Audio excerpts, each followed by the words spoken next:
And please take a moment to ensure that your cell phones are on silent. You, Carl, said. Good afternoon. My name is Deanna, Lentz, and it is my privilege to be with you today as we mourn the death and celebrate the life of Al Kilborn.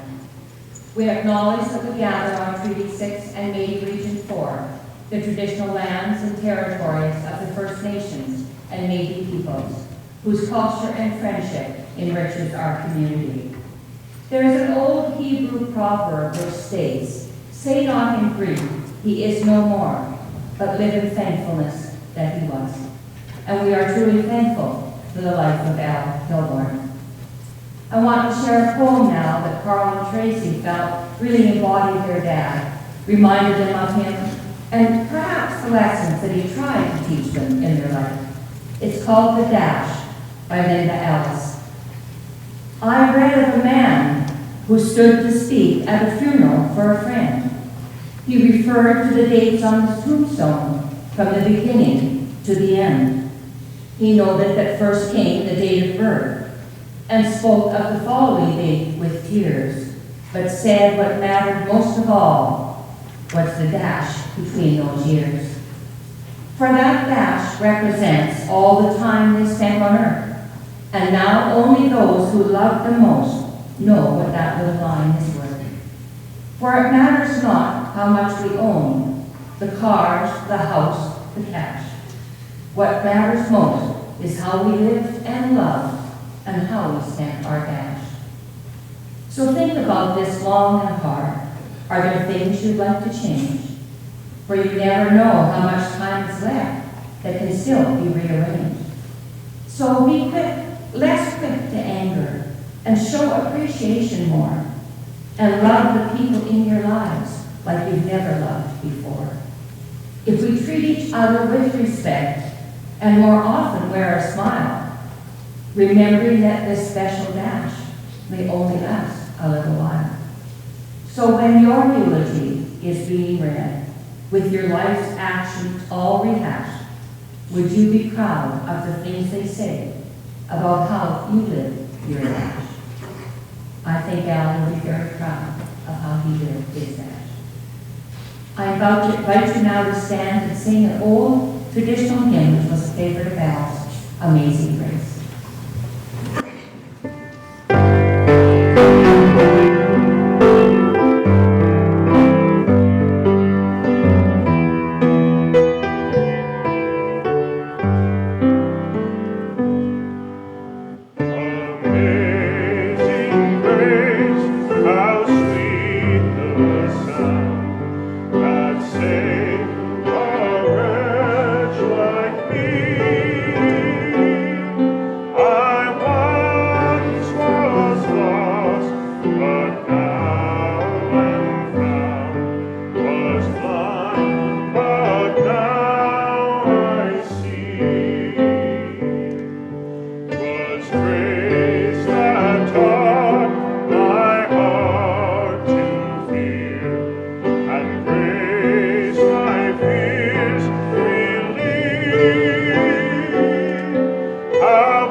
script.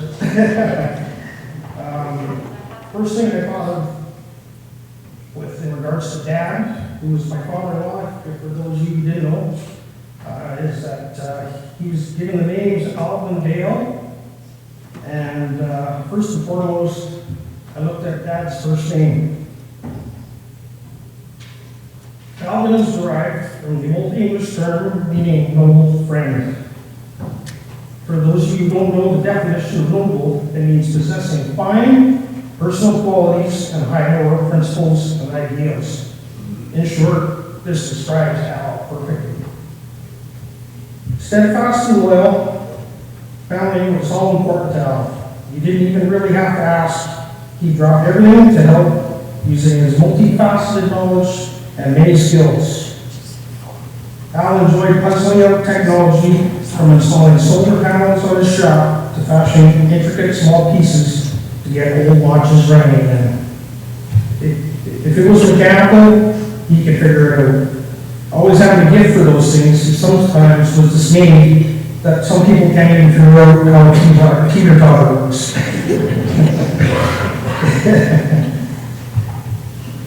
Al was born in Edmonton, Alberta in 1938 and raised and educated in Oak Lake, Manitoba.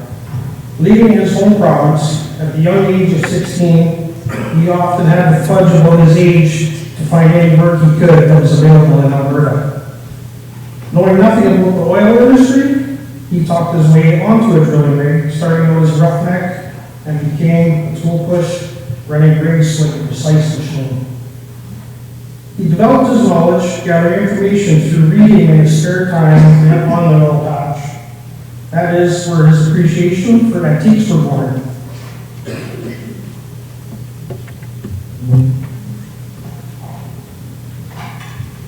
Now we can skip. Prior to, so within Al's life and his development of his family, we have a few words that come in about Mom. Prior to having any interactions with Al, a young Louise Zelensky went to the Russian tea room in Edmonton, where she saw a fortune teller who wisely told her you'll meet a tall, dark man wearing a white cowboy hat. You'll put that hat on the table, then on the floor, but you'll never see that hat again. After a work trip from Mexico, Al was tan as ever, and sure enough, back in Alberta, working on the rigs. After one of his usual days of working on the rig, he sought out room and board. Al had seen a farmer's daughter living up the hill. It just so happened to be Louise Zelensky. Being the young, spirited, and confident Alvin he had always been, he told the boys on the rig he was going to go up and get me that farmer's daughter. He asked one of his co-workers to wear a plain white cowboy hat and he put on his nicest attire. He trotted up to the farmer's house and asked for shelter. Sure enough, they accommodated him, and he soon met Louise in the kitchen of that home that same day. Just so the fortune teller has told Mom, he sat his hat on the table, realized what he had done, put his hat on the floor, and after that, she never saw that hat again. I guess there was a problem. Yeah, for Al, there was a problem. Louise had a boyfriend that she'd been seeing for 3 years. That was an obstacle that Dad quickly ended, as Louise's boyfriend at the time took off running when Al confronted him and a friend of his on their way to the Zelensky farm. If Al wanted something, he definitely was going to go and get it. Al got the farmer's girl that day by pulling her boyfriend out of the car window with his iron fist, and the man's companion began to open the door, but Al simply said, "You move, and you're done." and that was that. A month later, Al and Louise were engaged, and after his return from a 9-month stint on the rigs up north, they were married and celebrated a devoted 63 years of marriage together, beginning in 1961.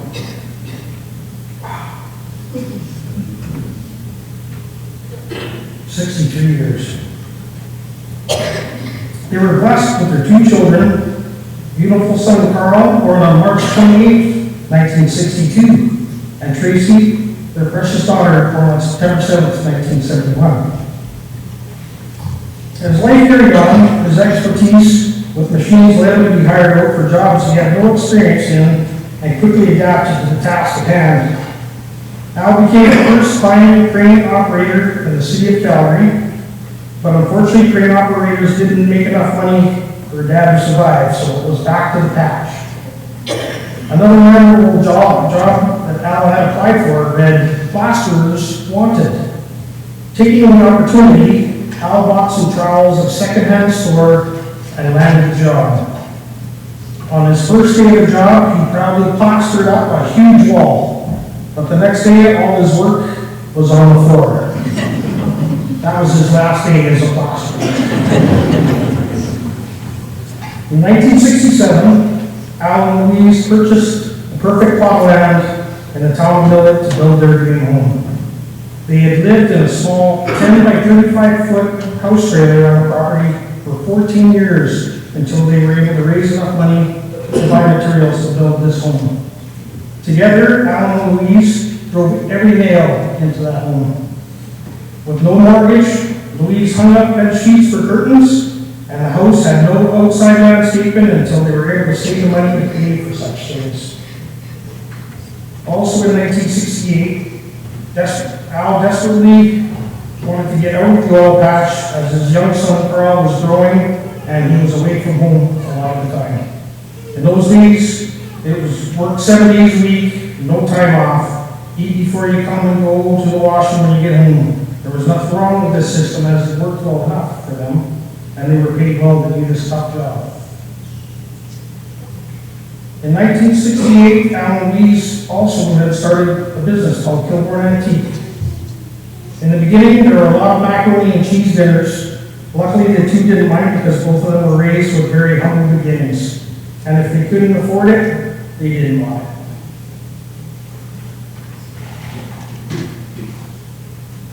Within their business, in their early beginnings, Al began gathering like modern day ragmen, going door to door in small towns and farms, wherever he could find what he was looking for. Like the Pied Piper, soon the news of a crazy man buying old junk opened up doors and built a stock for his newly built Kilborn Antiques. He had always been proud to say that this shop of treasures has been in business for the past 50 years. The history of buying trips with his son Carl, including going to England and shipping those treasures from home via sea can, was very widely known by anybody who knew them. Carl and Dad did numerous antique buying trips as well to New York, Vermont, Quebec, and many more locations. In 1977, Al went to his first buying trip in England. And as he was gone, apparently a 15-year-old Carl, teenager, asked his dad one thing: "Dad, please bring me home some music." Well, anybody here who perhaps knows Dad very well understands the type of music that he was into and enjoyed. My father's 15-year-old son had something else in mind. But Al willingly, when he returned, had brought back some British punk rock music called the Sex Pistols for his son. I can only imagine what that took him to buy that album. Yeah. Al believed in training his kids for business. Carl's earliest memory at the age of 5 was selling toys off the back of his little red wagon to other children in the neighborhood. Carl also recalls Tracy at the age of 3 or 4 on an occasion tugging on her father's coat and interrupted to ask Dad, "Daddy, is that a deadbeat?" Because of Dad's tendency to question whether potential customers had the money to pay for his high-quality treasures.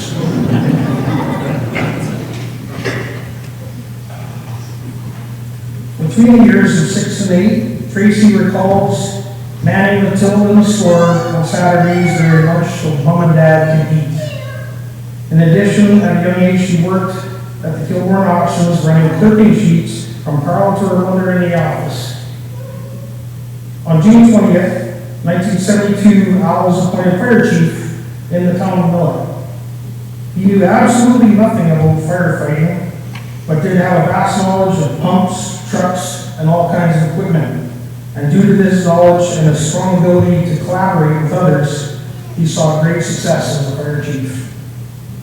Al and the rest of the fire department took an antiquated fire service and turned it into a modern fire service that we see today. In the beginning, Al and his crew were not permitted to take the fire engine beyond town limits. This became an issue in fighting rural grass fires, as you can imagine.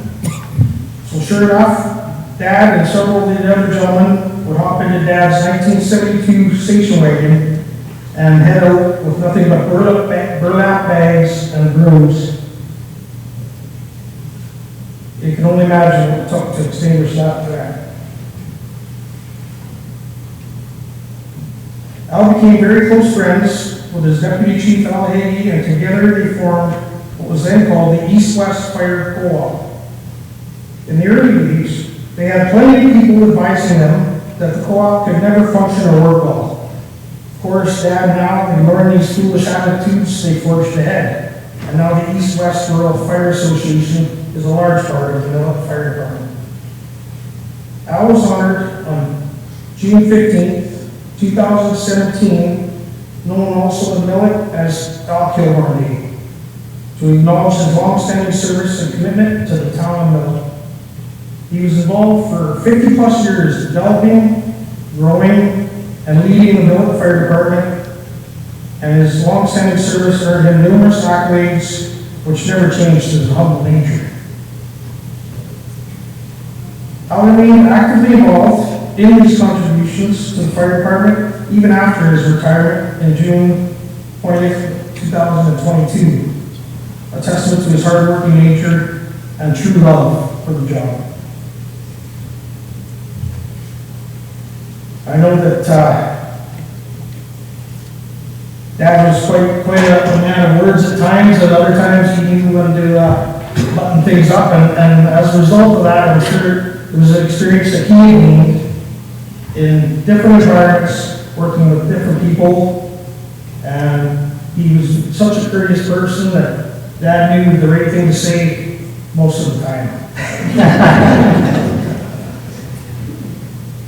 Of the things Dad had to say, he had very colorful, creative phrases, and some of these maybe there's some other ones that we can't share today, but some definitely are to include are going to attack your hide to a granary door. The die has been cast, slicker than spit on the doorknob. He's dumber than a sack of hammers. Listen to the little man on the shoulder. Oh, I love this one. Achy, breaky, bigness, achy. That's my favorite. The deal isn't done until the tail lights go down the road. There's no loss in a profit. Your first loss is your best one. Let's go D-monkey. There's some of you who know that one. You can explain to us later, perhaps. And when you're hungry, of course, let's go burger up. And in recent years, there was a lot of, it's all Jessica's fault. And last but not least,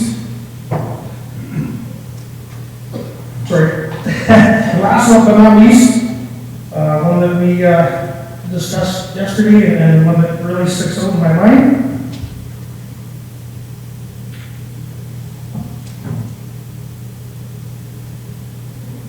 I've never given an excuse, and I've never accepted one either. Sorry, my nose is starting to run here.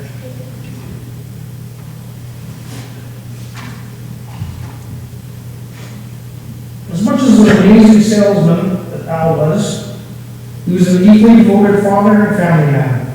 Whenever his children and grandkids had an interest in anything, he would support and foster that interest wholeheartedly, no matter what the cost. Lots of things, including photography, skateboarding, hockey, football, dance, Dad would be there. Al held the qualities of honor, integrity, and loyalty. He had a dry sense of humor and loved waxing philosophical. He was the mechanical wizard and master of the understatement. I'd just like to share some memories now from Carl and Tracy and some of the grandchildren that were able to have us express today. Carl and Al, when Carl was a young man in grade 5, had made a diamond kite. So anybody knows the old kites? Diamond. And they went to fly Carl's kite that day, and the kite had crashed and broke. Sure enough, Dad already had wire and glue on hand, just in case. And as it turned out, that ended up being the highest flying kite that day in the school. A grand day, and just an example of being there for his family. Tracy, as a young child, would accompany her dad to the liquor store to buy ingredients for concoctions of the month. Of course, at such a young age, it was quite exciting for her to be able to buy a mini bottle of baby duck champagne as a treat, enjoying a tiny bit in a liquor glass with her parents as they had a toast.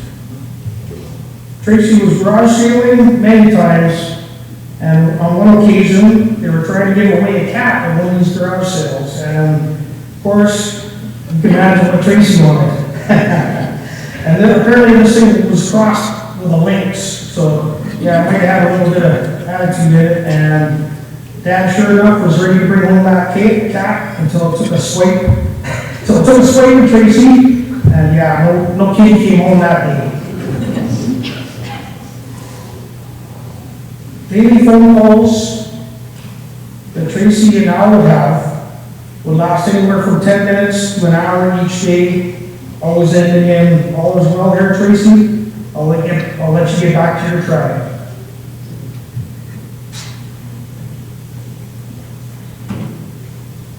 And many years ago, Carl remembers that there was a siren that was triggered by the phone that rang in a few houses whenever there was a fire. So anybody, probably a lot of younger people don't know what I can't know. I think it was called a party line. So a phone line is hooked up to several homes, and it would ring at each home. So usually, generally, would be one ring for your house or two for the next house beside you. In this case, it was just one common line that in case of a fire or emergency, whoever picked up the phone first, they were in charge.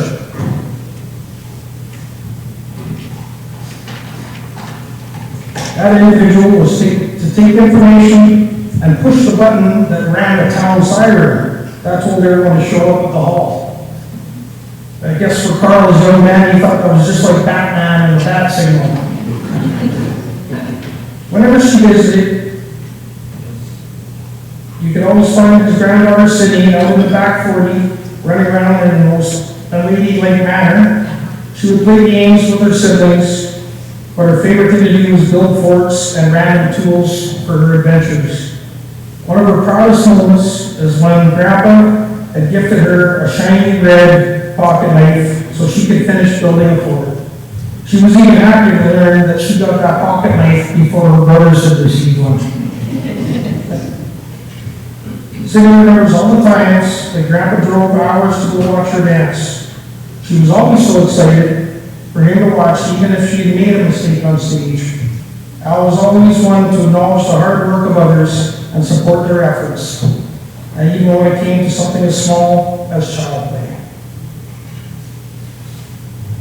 Another story from his granddaughter, Sydney, is her favorite story, I guess, was one that I'm sure possibly a lot of people have heard about the time that Grandpa had hopped in and started to chase after a wolf. What are you thinking? You hop in the car, I don't know what Dad was thinking, but yeah, I kind of got in the background here. Anyway, Dad hopped into his car and was chasing a wolf. And Louise was so worried he'd run over it with how fast he was driving. Sure enough, his pursuit landed in the ditch, and unfortunately, he never got that fur coat.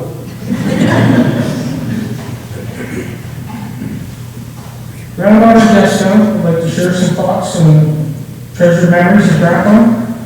One of those being, every time coming up to Grandpa's house, Grandpa would open up the attic, handing her a flashlight, saying, "Go at it," encouraging her to rummage through old clothing and trinkets. Most recently, the two of them had handcrafted a skateboard together out of a solid piece of maple, which Dad had laying around in his shop.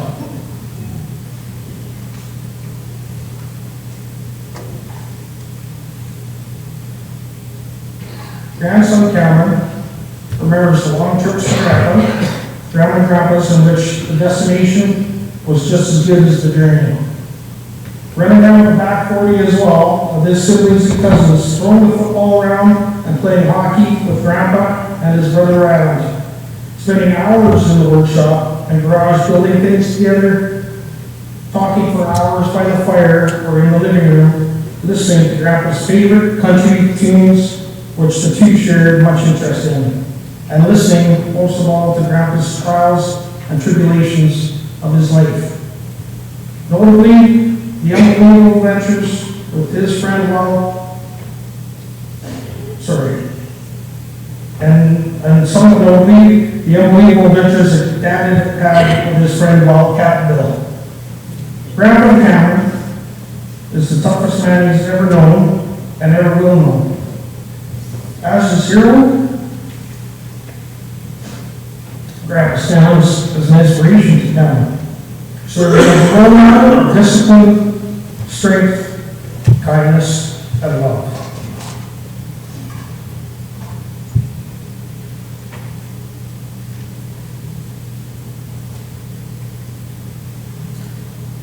Al Kilborn lived a full life with adventure, love, and accomplishments. He was loved and continues to still be loved by all those you see here in this room today and those that are able to join us online. He lives on through his children and his grandchildren, but also through the 86 years of memories and stories shared from all those he had met.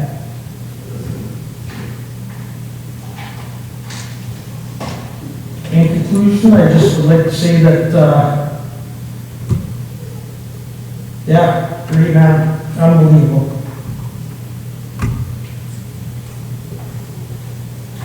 You'll be missed. Thank you, Sean. Take a moment now to reflect on Sean's words as we listen to another special song that was important to Al.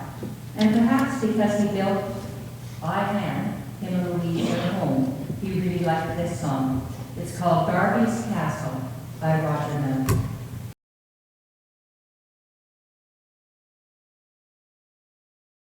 We have a video tribute now that the family has put together, which I'm sure will share many more memories and maybe even some pictures that Al didn't want to show. We'll have to look and see.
Our next special song is yet another one that Al really liked. And you notice that all of the music today that we play is from old country stars. Carl didn't like the new young whippersnappers, or Al didn't like the new young whippersnappers, so he preferred all the older guys. So this last song that we're going to share is called I Saw the Light by Hank Williams Sr., of course.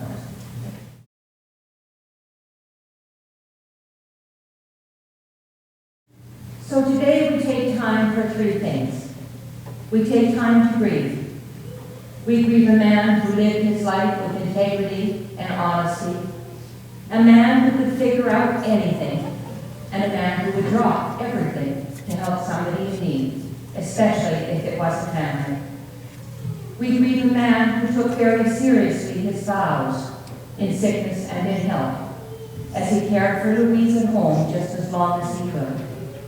He loved his Ukrainian bride, to the point where you already heard that he wanted to beat up her boyfriend in 3 years. And they were engaged after only meeting a month earlier.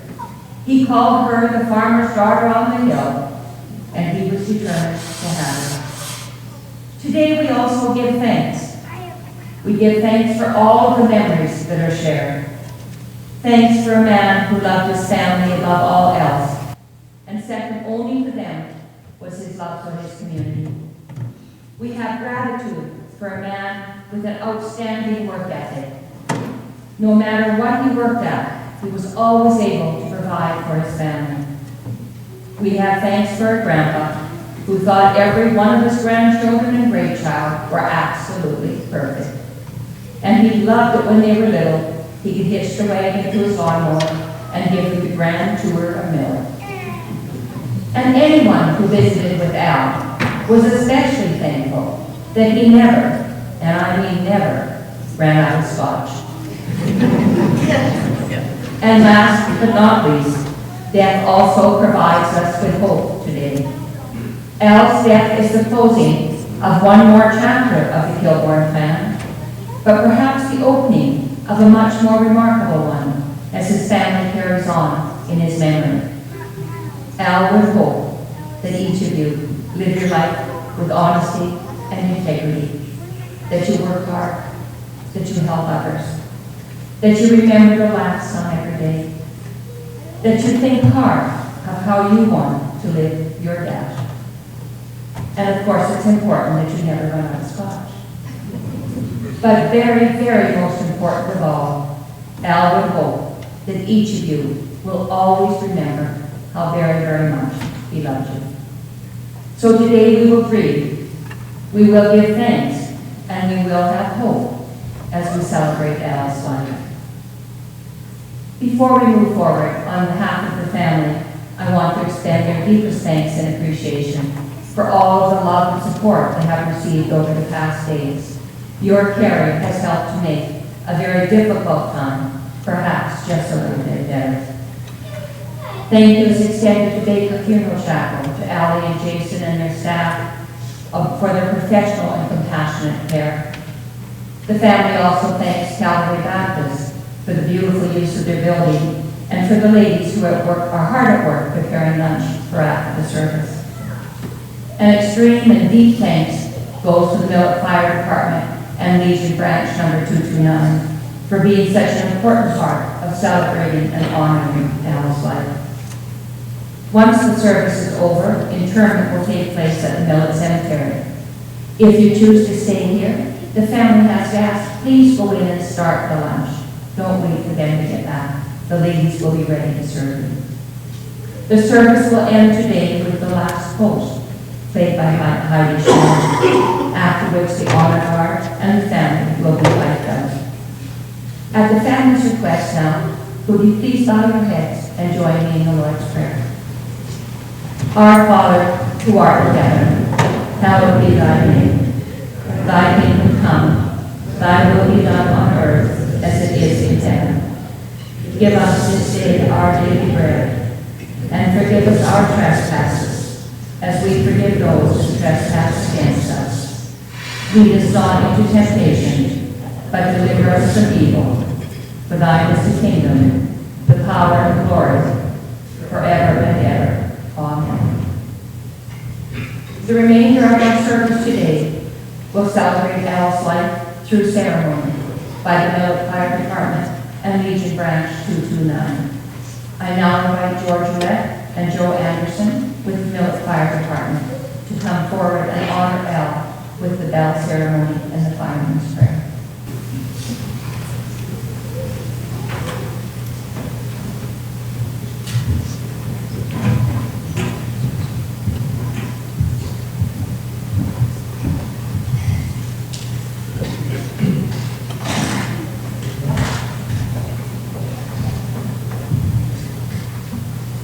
In early days, when the alarm was over, the fire bell was rang. Slowly 3 times, signifying the alarm had ended and that all was well. We have answered many calls of duty together.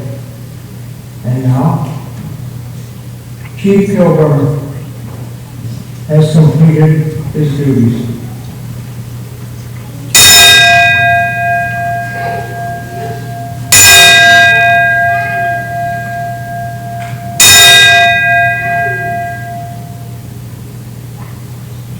Chief Al Kilborn, his tasks are done.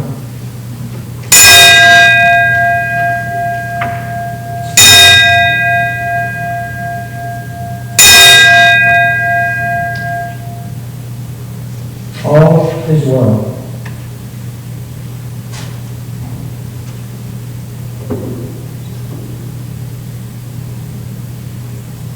This is the last alarm for Chief Al Kilborn.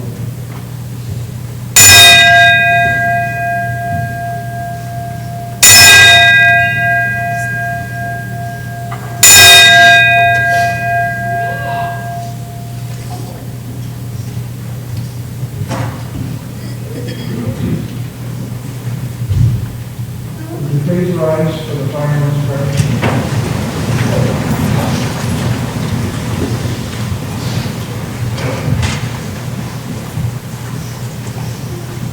When I am called to duty, God, wherever flames may rage, give me strength to save some life, whatever be its age. Help me embrace a little child before it is too late, or save an older person from the horror of that fate. Enable me to be alert and to hear the weakest shout, and quickly and efficiently to put the fire out. I want to fill my calling and to be the best in me, to guard my every neighbor and protect his property. And if according to your will I have to lose my life, please bless with your protecting hand my children and my wife.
Would the Legion come forward now, please, and place the copies?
Everybody take a moment to reflect on what your Al meant to you and everything else.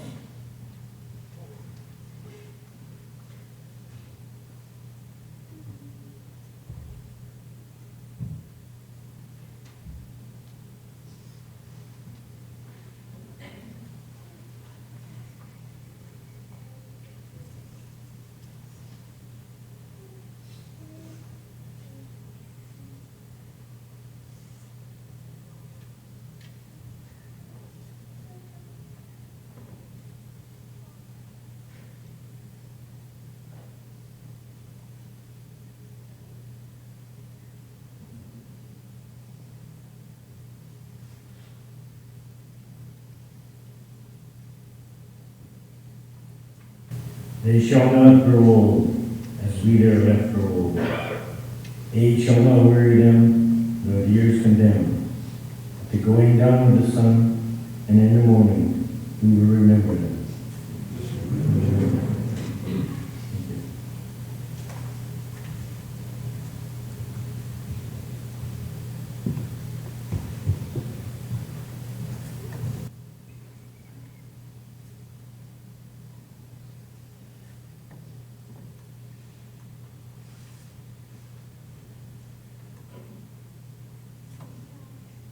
You may be seated.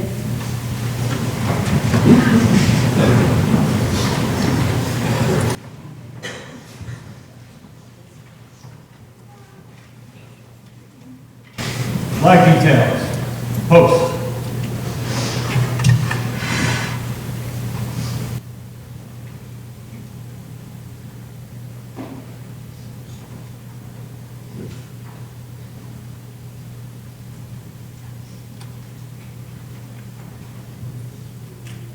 Flag detail.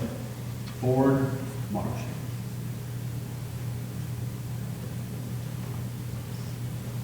Detail.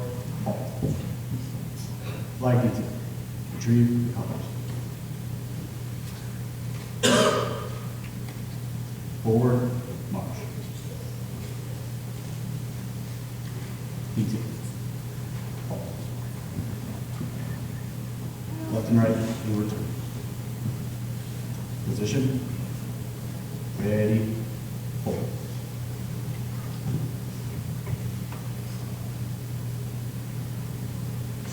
Position. Ready. Hold.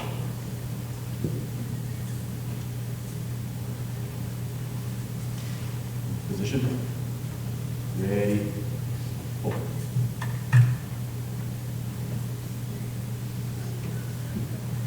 Position. Ready. Hold.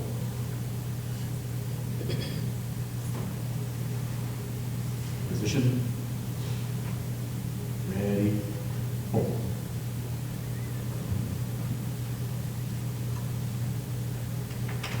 Position. Ready. Hold.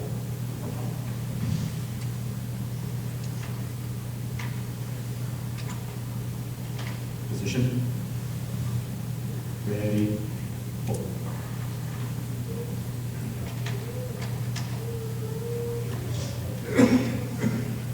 Position. Ready. Hold. Position. Ready. Hold.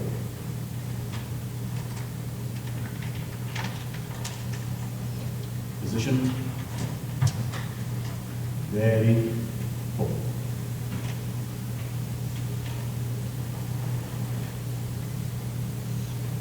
Position. Ready. Hold.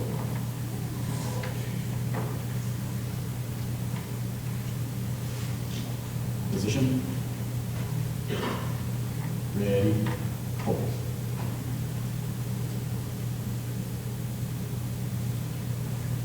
Position. Ready. Hold.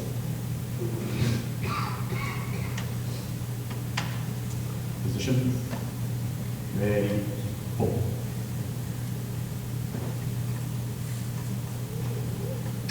Position. Ready. Hold.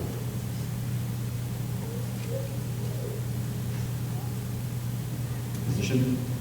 Ready. Hold. Position. Ready. Hold.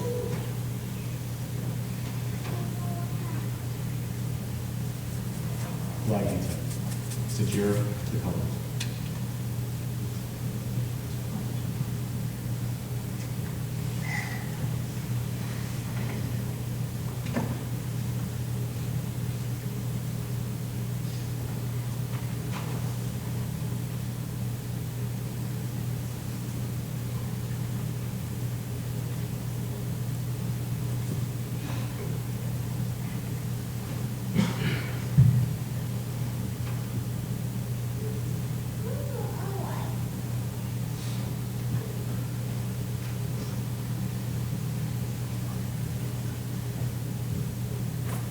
Flag detail.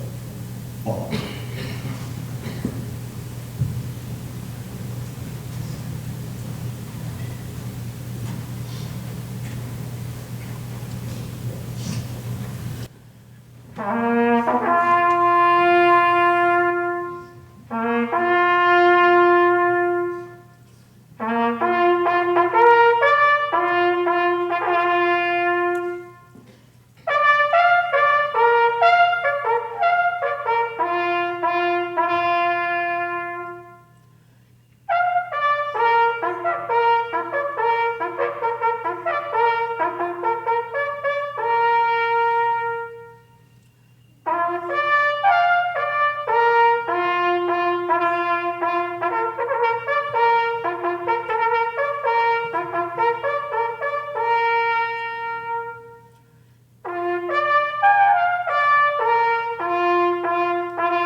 All bearers, post.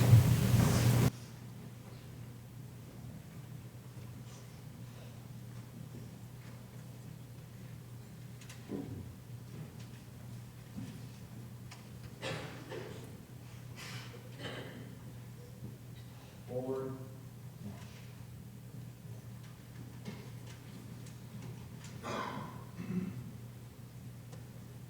Detail.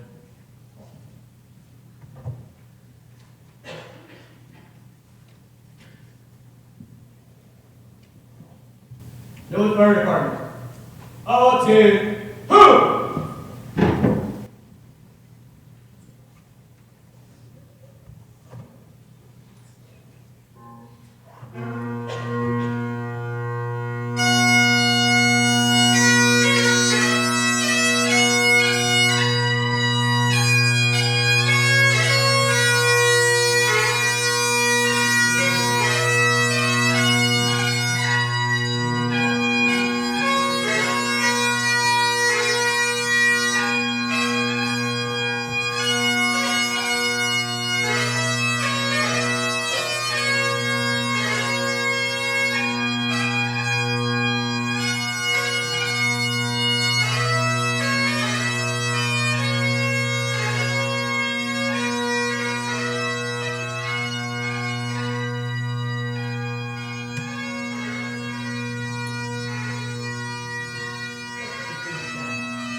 stand.